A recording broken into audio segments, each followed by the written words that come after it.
Hello viewers, আসসালামু আলাইকুম। সবাই কেমন আছেন? আশা করি সবাই ভালো আছেন।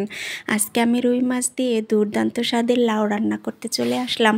তো এর জন্য প্রথমে আমি লাউ ভালোভাবে ধুয়ে কেটে নিয়েছি। তারপর আমি রুই মাছে পরিমাণ মতো হলুদ গুঁড়ো এবং লবণ দিয়ে ভালোভাবে মেখে ভেজে নিয়েছি। তারপর চুলায় আমি একটা কড়াই বসিয়ে দিয়ে তাতে পরিমাণ মতো তেল দিয়ে পেঁয়াজ বাটা, রসুন বাটা এবং কাঁচামরিচ বাটা একসাথে দিয়ে ভালোভাবে নেড়েচেড়ে ভেজে নিব। এগুলো যখন ভালোভাবে ভাজা হয়ে যাবে তখন এ পর্যায়ে আমি পরিমাণ মতো হলুদ গুঁড়ো, মরিচ গুঁড়ো, মাছের মশলা, পরিমাণ মতো লবণ এবং আদা গুঁড়ো, পরিমাণ মতো পানি দিয়ে ভালোভাবে নেড়েচেড়ে মশলাটা কষিয়ে নেব।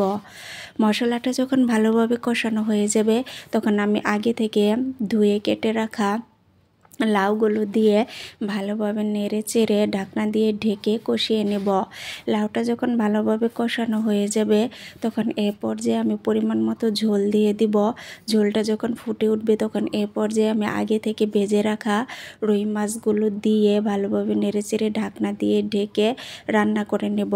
রান্নাটা যখন প্রায় শেষের দিকে হয়ে যাবে তখন আমি এখানে 1 চামচ পরিমাণ ভাজা জিরার গুঁড়ো দিয়ে দিব।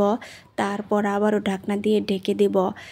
তরকারিটা নামানোর 2 মিনিট আগে আমি এখানে ধনিয়া পাতা অ্যাড করে দিব। তারপর পুরো রান্নাটা কমপ্লিট করে নিব। এই তো দেখেন মাশাল্লাহ তরকারির কালারটা কত সুন্দর হয়েছে। এই রুই মাছ দিয়ে লাউ রান্নাটা খেতে কিন্তু দুর্দান্ত লাগে। আপনারা বাসায় অবশ্যই কিন্তু ট্রাই করে দেখবেন। গরম ভাতের সাথে খেতে কিন্তু দারুণ লাগে। তো চলে যাচ্ছি, দেখা হবে নেক্সট কোনো ভিডিওতে। সে পর্যন্ত সবাই ভালো থাকবেন।